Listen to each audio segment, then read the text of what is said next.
Salam kamir kekaguman ilahi mengarah pada iman dan rahmat. Saudara-saudari yang terkasih, saya mempunyai rosario yang harum. Dari kayu harum yang sangat ringan dan sungguh-sungguh sudah bertahun-tahun harumnya tidak hilang. Karena kayu rosario ini kemudian menjadikan bagi saya semacam andalan. Ini yang kadang malah jarang saya pakai untuk berdoa. Sayang karena baunya harum. Karena takut cepat habis baunya atau cepat kotor. Maka ini justru saya simpan di tempat yang tersembunyi.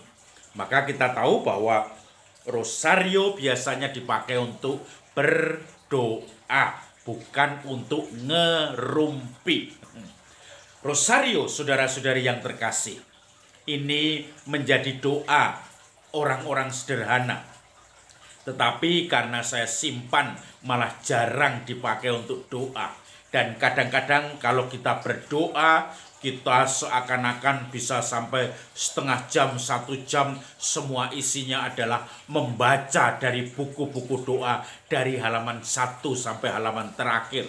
Keakan-akan panjangnya doa-doa itu menjadikan Tuhan akan mengabulkan doa-doa kita. Itu tidak betul.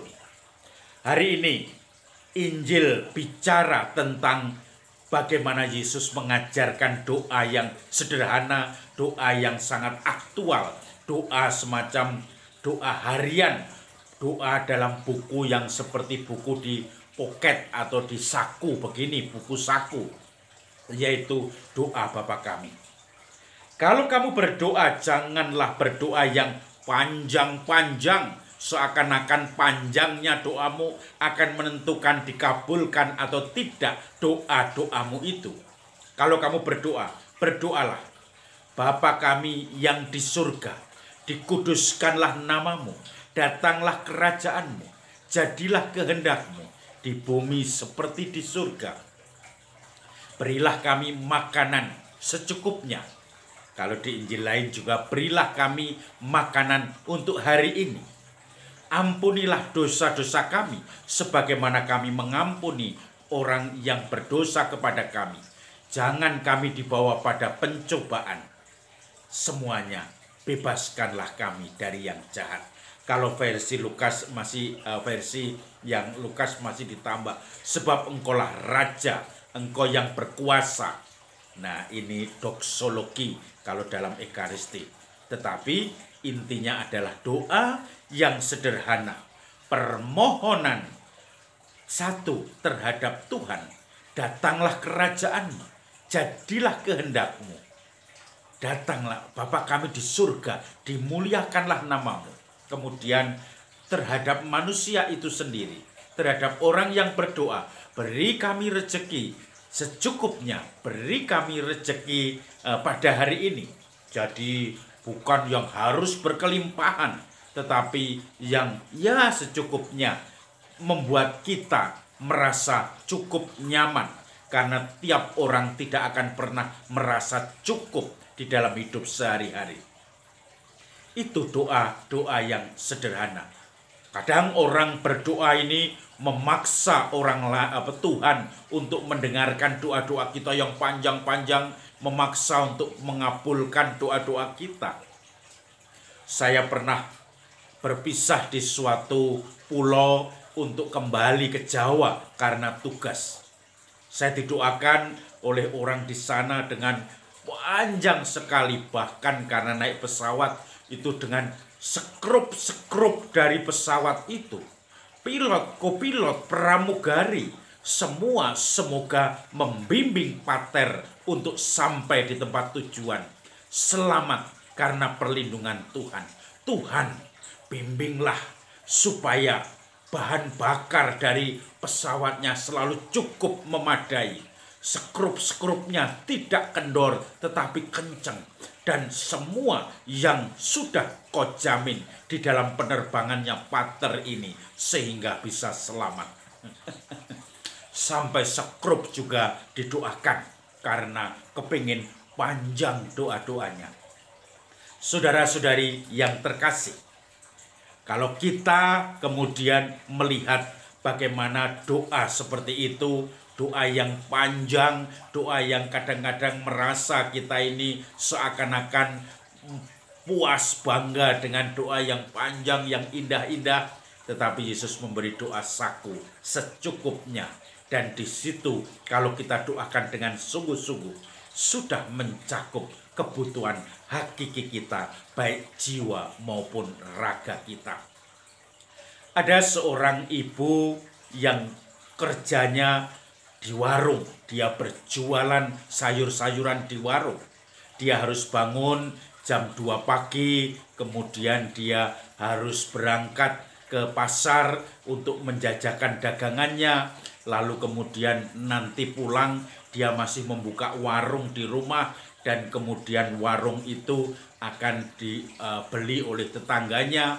Bahkan dia juga membuka apapun pekerjaan yang diharapkan.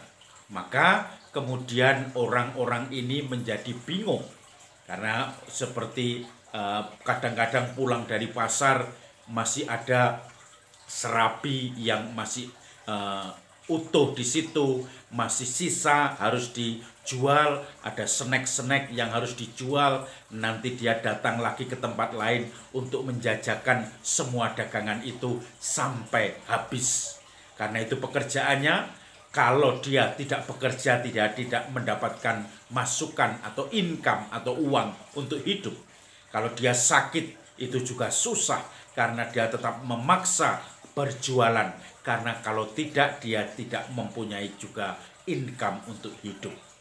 Saudara-saudari yang terkasih, doa ibu yang sudah semakin renta itu kemudian sederhana, dan ini yang kemudian mengajari saya untuk berdoa yang tidak terlalu muluk-muluk, panjang-panjang. Dia hanya mengatakan karena capek kalau malam, Gusti mongso borong, Tuhan terserah Tuhan. Gusti engkang, Tuhan yang memberi, Tuhan yang akan memberkati, Tuhan yang akan melimpahkan rezeki kepada saya, anak cucu saya, maka Gusti mongso borong, terserah Gusti. Kemudian karena kecapean dia tidur. Sebelum berangkat ke pasar pagi-pagi, dia juga mengatakan, Gusti mongso borong, Tuhan terserah Tuhan. Engkau yang mengatur rezeki hari ini, saya akan melaksanakan tugas. Engkau yang akan memberkati. Doa-doa sederhana membuat ibu itu tidak pernah putus asa di dalam berjualan. Walaupun dia harus menghidupi cucunya, anaknya yang masih harus sekolah, dan cucunya karena dititipkan oleh orang tua kepada dia, sementara anaknya yang sudah menikah itu berkeluarga bekerja di luar kota, maka dia mencoba menghidupi itu, bertahan. Walaupun tidak berkelimpahan, tetapi dia masih merasa bersyukur. Bersyukur diberi kesehatan terus, bersyukur diberi kekuatan, bersyukur diberi pengharapan, dan bersyukur masih bisa pasrah. Gusti mongso borong, Tuhan terserah Tuhan, atur hidup saya. Tidak ada kata-kata yang indah, kata-kata yang muluk, tetapi mongso borong. Maka mari kita belajar menyerahkan diri kita kepada Tuhan, selain kita tetap berusaha sebagai manusia. Menyerahkan hasil kepada Tuhan, proses kepada Tuhan, dan mongso borong Gusti, menika gesang kula, Gusti ingkang ngampingi. Terserah Tuhan, ini hidup saya, Tuhan yang akan melindungi.